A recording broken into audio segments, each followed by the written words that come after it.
వ్యక్తిగత లోపాన్ని బట్టి దేవుడు ఒక వ్యక్తికి మార్పు చెందటానికి సమయం ఇస్తాడు.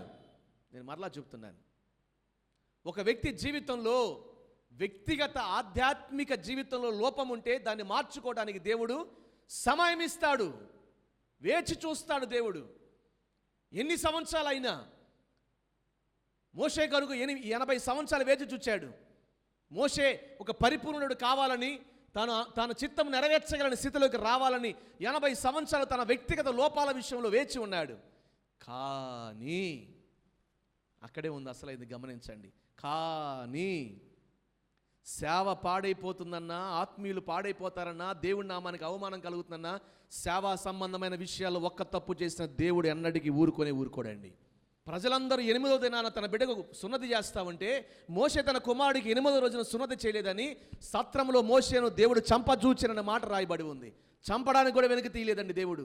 80 years వేచి చూచావు కదా దేవా, ఈ చిన్న తప్పుని క్షమించవా అంటే, వ్యక్తిగత లోపాన్ని నేను వేచి చూస్తాను క్షమించడానికి, కానీ దేవుడి నామానికి అవమానకరంగా సేవ పాడైపోయేట మీ ప్రవక్తన ఉంటే మాత్రం నేను ఎన్నటికీ ఊరుకోనంటాడు ఆయన. దేవుని ప్రజలారా, నా దేవుడు చెప్పే మాట ఒకటి, నీ వ్యక్తిగత లోపాన్ని మార్చుకోవడానికి దేవుడు వేచి ఉన్నాడు.